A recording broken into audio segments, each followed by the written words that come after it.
जय Shri Krishna friends, welcome to Harimukund. आइए आज श्रीमद् भागवत पुराण के 10वें स्कंद का 32वां अध्याय शुरू करते हैं। इसमें श्री कृष्ण भगवान ने प्रकट होकर गोपियों को किस तरह से सांत्वना दी, इसकी कथा बताई गई है। श्री सुखदेव जी कहते हैं, भगवान की प्यारी गोपियाँ विरह के आवेश में इस प्रकार भांति भांति से गाने और प्रलाप करने लगीं। अपने कृष्ण प्यारे के दर्शन की लालसा से वे अपने को रोक न सकीं। करुणाजनक सुमधुर स्वर से फूट फूट कर रोने लगीं।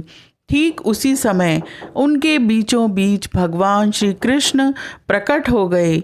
उनका मुख कमल मंद मंद मुस्कान से खिला हुआ था।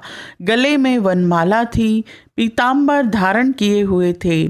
उनका यह रूप क्या था? सबके मन को मथ डालने वाले, कामदेव के मन को भी मथने वाला था। कोटि कोटि कामों से भी सुंदर, परम मनोहर, प्राण वल्लभ श्याम सुंदर को आया देख गोपियों के नेत्र प्रेम और आनंद से खिल उठे। वे सब की सब एक ही साथ इस प्रकार उठ खड़ी हुई, मानो प्राणहीन शरीर में दिव्य प्राणों का संचार हो गया हो। शरीर के एक एक अंग में नवीन चेतना, नूतन स्फूर्ति आ गई हो। एक गोपी ने बड़े प्रेम और आनंद से श्री कृष्ण के कर कमल को अपने दोनों हाथों में ले लिया और वह धीरे धीरे उसे सहलाने लगी। दूसरी गोपी ने उनके चंदन चर्चित भुजदंड को अपने कंधे पर रख लिया। तीसरी सुंदरी ने भगवान का चबाया हुआ पान अपने हाथों में ले लिया। चौथी गोपी, जिसके हृदय में भगवान के विरह से बड़ी जलन हो रही थी, बैठ गई और उनके चरण कमलों को अपने वक्षस्थल पर रख लिया। पांचवी गोपी प्रणय कोप से विहल होकर, भौहें चढ़ाकर, दांतों से होठ दबाकर, अपने कटाक्ष बाणों से बींधती हुई उनकी ओर ताकने लगी।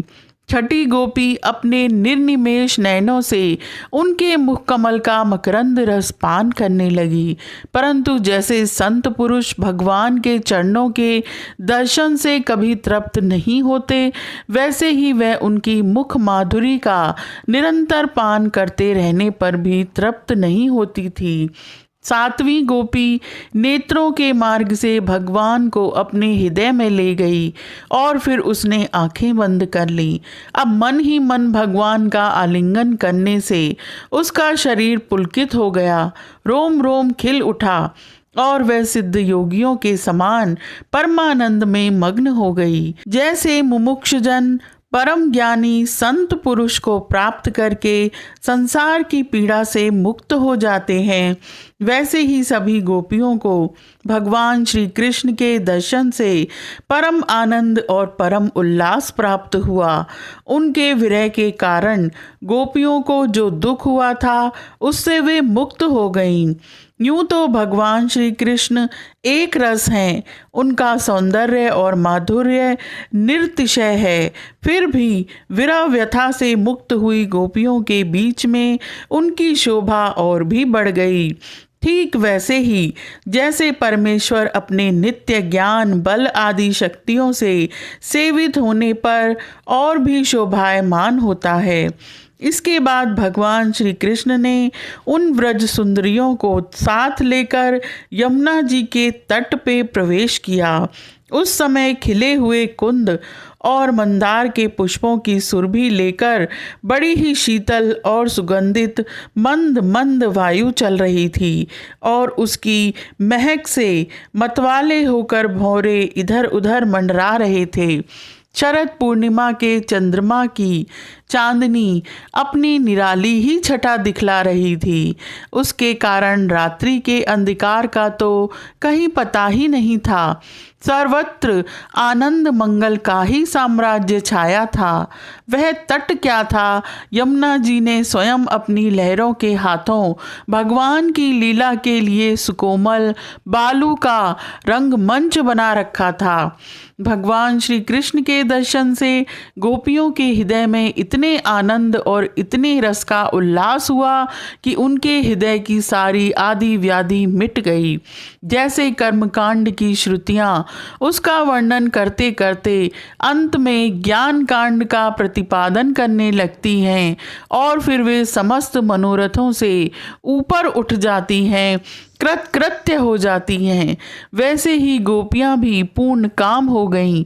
अब उन्होंने अपनी ओढ़नी को अपने परम प्यारे श्री कृष्ण के विराजने के लिए बिछा दिया।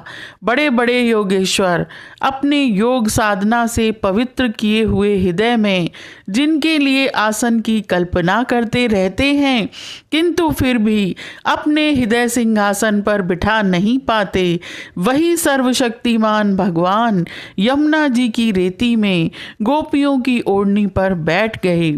सहस्र सहस्र गोपियों के बीच में उनसे पूजित होकर भगवान बड़े ही शोभायमान हो रहे थे।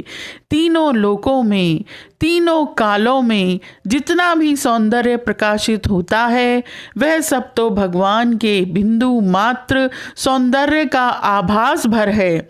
वे उसके एकमात्र आश्रय हैं। भगवान श्री कृष्ण अपने इस अलौकिक सौंदर्य के द्वारा उनके प्रेम और आकांक्षा को और भी उभार रहे थे।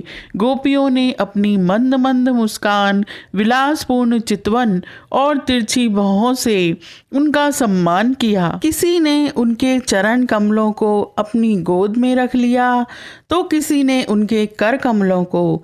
वे उनके संस्पर्श का आनंद लेती हुई कभी कभी कह उठती थीं, कितना सुकुमार है, कितना मधुर है। इसके बाद श्री कृष्ण के छिप जाने से मन ही मन तनिक रूठकर उनके मुंह से ही उनका दोष स्वीकार कराने के लिए वे कहने लगीं, हे नटनागर, कुछ लोग तो ऐसे होते हैं जो प्रेम करने वालों से ही प्रेम करते हैं और कुछ लोग प्रेम न करने वालों से भी प्रेम करते हैं, परंतु कोई कोई दोनों से ही प्रेम नहीं करते। प्यारे, इन तीनों में तुम्हें कौन सा अच्छा लगता है? भगवान श्री कृष्ण ने कहा, मेरी प्रिय सखियों, जो प्रेम करने पर प्रेम करते हैं उनका तो सारा उद्योग स्वार्थ को लेकर है, लेन देन मात्र है, ना तो उनमें सौहार्द है और ना तो धर्म। उनका प्रेम केवल स्वार्थ के लिए ही है, इसके अतिरिक्त उनका और कोई प्रयोजन नहीं है। जो लोग प्रेम न करने वाले से भी प्रेम करते हैं, जैसे स्वभाव से ही करुणाशील सज्जन और माता पिता, उनका हृदय सौहार्द से, हितैषिता से भरा रहता है और सच पूछो तो उनके व्यवहार में निश्चल सत्य एवं पूर्ण धर्म भी है।